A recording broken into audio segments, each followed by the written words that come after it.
You're not going to believe what just leaked, guys. Late last night, some top Democrats got caught scrambling into the secret emergency meeting, and what was exposed has them in total meltdown, guys.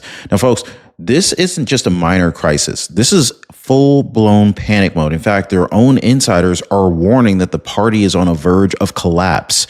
And the reason for this collapse is going to shock you guys. So stay tuned because everything is about to change. Also, take a second, hit the like button, subscribe to the channel. Appreciate you guys. Democrats didn't stand to keep men out of women's sports. They couldn't even clap for a girl who got her head smashed in by a man on a volleyball court. Democrats didn't stand for an innocent and beautiful child who is surviving brain cancer. Last night was a very clarifying moment for our country. The Democrats exposed themselves as the party of insanity and hate, the party that wants to put America last. The Democratic Party right now is spiraling into chaos. But last night, things took a terrifying turn. In, let's just call it a highly secretive closed-door meeting, top-ranking Democrats, many of them, and their closest donors, scrambled to contain a crisis that is absolutely exploding out of control. Leaks from insiders reveal a brutal clash behind the scenes that's going on with senior leaders berating their own members. And after the latest public humiliation, I mean, things are clearly out of control. And folks, this isn't just political drama. This is a full-scale party meltdown, okay? So what's really clear here is that their grip on their power, it's slipping, and support is crumbling. And the American people, they're waking up fast. Are you awake, guys? I'm pretty sure you are. If you are, type in awake in the comments down below. But the question is, what happens next? Let's break it all down. Here's what they said happened last night. I was very intrigued by it. This is after the censure of Al Green. You have Politico Playbook citing Axios that says there was a very unhappy House Democratic leadership meeting. They had a come to Jesus meeting with a dozen House lawmakers. Punchbowl, elucidating on that, said that this included Maxwell Frost, Jasmine Crockett, two very outspoken Democrats, and they used the word that they were berated for their behavior. How ordinary is it for leadership to berate members of their own party? And were you surprised by this?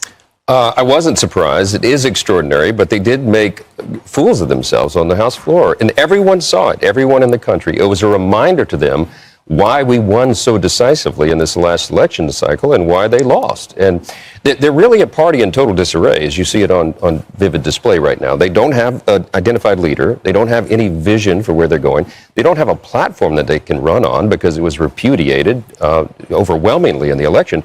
So they're sort of flailing about, and it blew up on the House floor, and I think they deeply regret it. At least some of them do. Others apparently didn't get the message of the election. Well, folks, this is big, right? Like, news just exposed the sheer level of desperation inside the Democratic Party, and it's even worse than we thought. Now, we just heard from Mike Johnson. Mike Johnson clearly explain the problems that are going on inside the Democratic Party, both publicly and also behind closed doors. But yeah, Mike Johnson's right. They have no platform. In fact, reports now are coming out. They're confirming that last night's secret closed door emergency meeting, this was a full-scale crisis intervention with senior Democrats lashing out at their own members for turning the party into a national embarrassment. Who is the leader of this party? Who's giving them direction? Why would they make such a spectacle of something that was not necessary? As far as if within the House and the Senate, the leadership is basically Hakeem Jeffries and his team, as far as in the House, and Chuck Schumer and his team, and far in the Senate. So based on that, what we now know is that Hakeem Jeffries and Chuck Schumer are the leaders of the Democratic Party, and all of the Democrats, based on what we saw, are completely ignoring their leadership. In fact, get this, guys, sources are now saying that it was an absolute bloodbath. Furious donors demanded answers, party leaders were left speechless, and top House Democrats were berated like school children over their disastrous public meltdowns. And get this, guys, even their own strategists are warning that they're losing America. One insider confessed that we were trying to make Trump look bad, but instead we made fools out of ourselves. Like, their words, not mine, guys. Absolutely amazing. But folks, this is not speculation. That is actually coming from inside the Democratic Party. And guess what? It gets even worse. Reports confirm that party leader Hakeem Jeffries pleaded with his fellow Democrats to act dignified before Trump's speech. But did they listen? I mean, clearly the answer was no. But Hakeem Jeffries, he was actually the source of some level of common sense, and they just completely ignored him. Now, I'm not supporting Hakeem Jeffries. I'm just saying he actually begged his fellow Democrats to act dignified, and they decided to act like children instead. So instead, they turned the floor of Congress into a circus, screaming, booing, flipping you saw those bingo cards or whatever those were, and throwing an all-out temper tantrum. And the American people, we just watched it live. And I think everyone pretty much hated it. Did any of you guys enjoy that? Because if you enjoyed that, type you enjoyed it. But if you hated it, say that you hated it in the comment. I want to see where you guys are at with this.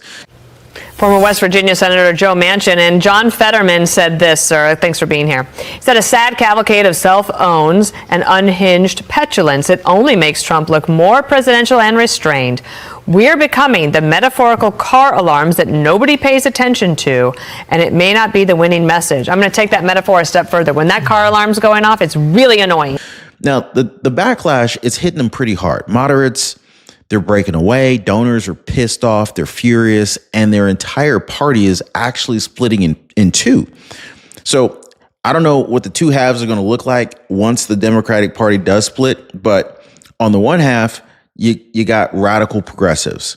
They believe the only way to stop Trump is with chaos, protests, and all sorts of disruption, right? But the other side, you got the shaken up Democrat leadership who they're watching their party collapse in real time, and they have no idea how to stop it. Now, this isn't just infighting. This is a civil war inside the Democratic Party, and it's playing out right in front of the world, right? And so now, with Biden's approval rating at record lows and Trump's support surging to record highs, Democrats are realizing that they may have just sealed their own fate. So to call it a civil war is probably an understatement. But folks, we're just getting started here, because what was just caught on camera actually proves that things are even worse than what we imagined. So the meltdown inside the Democratic Party isn't just happening behind closed doors. It is literally spilling out into the public. And now even their own allies in the media, they can't cover it up anymore. So get this. Late last night, cameras caught one of the most embarrassing moments in recent political history. Reporters cornered top Democrats demanding answers. And we're talking about we're talking about the likes of Chuck Schumer. We're talking about the likes of AOC, Jasmine Crotch Rocket, Fetterman. I mean, the list goes on and on and on. And so reporters they're reaching out to these top Democrats. They're demanding answers about their party's direction after this latest humiliation, and their responses are absolutely stunning. How was that speech last night? Did you love it? Well, I watched it. I don't think that was the best look for our party last night. Very disappointing. So you didn't stand up for anything? The president got before the American people, didn't talk about how he could drive down grocery prices. Senator, why weren't you standing yesterday for anything? Very important hearing right now on anti-Semitism. But you didn't stand for anything at the speech last night. I don't know what you're talking about, where you got that information. Well, there was nothing the president had to say. Lincoln Riley's mom, you didn't stand for her. Factual or truthful or anything like that. We applauded. You don't think it's worthy to stand up for her like everyone else? We should applaud. I need you to move. Congressman, why didn't you stand for the speech? Have a good day. I need to go to a meeting. 80% of the American people, according to CBS, loved the speech. Again, I don't think with the United States... Are the Democrats out of touch? The United States of America. Forgive me for voting here. Forgive me for being out of breath. I don't know what speech they were watching. Did you notice he just pushed him away? Oh, my God. They're watching the president's speech, Senator. Really? It wasn't worth watching. Wow. One reporter pressed a Democratic senator point blank Why didn't you stand during Trump's speech? His answer, a pathetic, stammering mess before he literally just turned and ran away. Like, that's right, guys. He couldn't even defend his own party's behavior. And another journalist actually demanded, did you think last night was a bad look for the party? And of course, the response, dead freaking silence, guys. Awkward glances. Then one of them just kind of muttered, I don't think that was the best moment, before rushing away. And then the real bombshell came. You guys saw Adam Schiff there, right? One of the biggest Democrat mouthpieces. He was caught on camera admitting the speech wasn't even worth watching. Folks, if your own leaders don't believe in your party, how can they expect the American people to do so, right? And get this, guys. CNN, the same network that spent years running cover for Democrats, for Joe Biden, they were forced to acknowledge how catastrophic this moment actually was. And their own analysts admitted that Trump's speech was a massive win. And the Democrats, they just looked completely unhinged. And so now the numbers are proving it.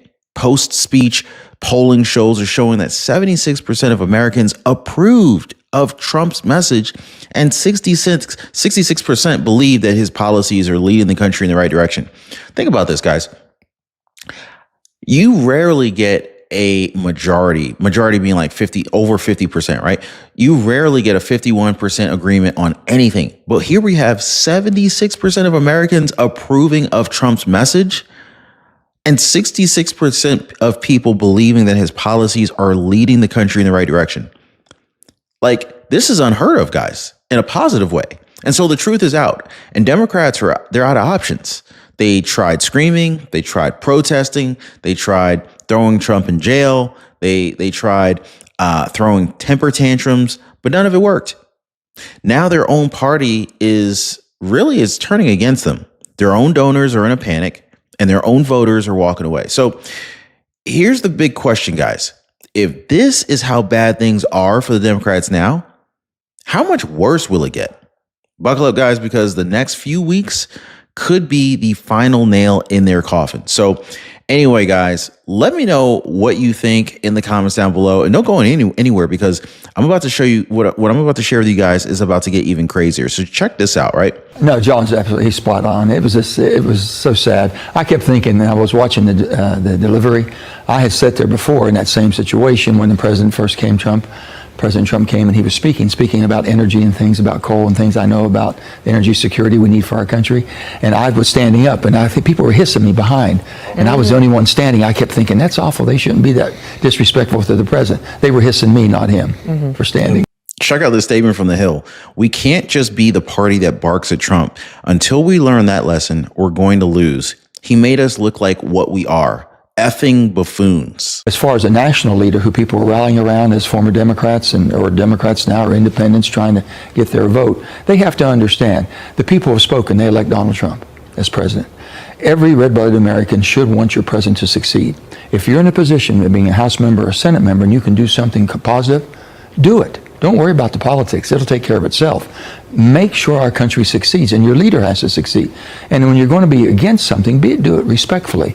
Do it with decorum. Not able to stand up and be able to clap on something with a human touch that had, that young man, the young boy, what he wants to do. That's just unconscionable. What do you think about this Democratic meltdown? Like, is this the beginning of the end of their party? Like, can they recover, or is Trump on the path to a landslide victory? Drop your thoughts in the comment section down below. Let me know, do you think Democrats have any chance of turning this thing around, or are they just completely doomed? Let me know. If you guys haven't already, hit the like button, subscribe to the channel. We'll see you guys next time.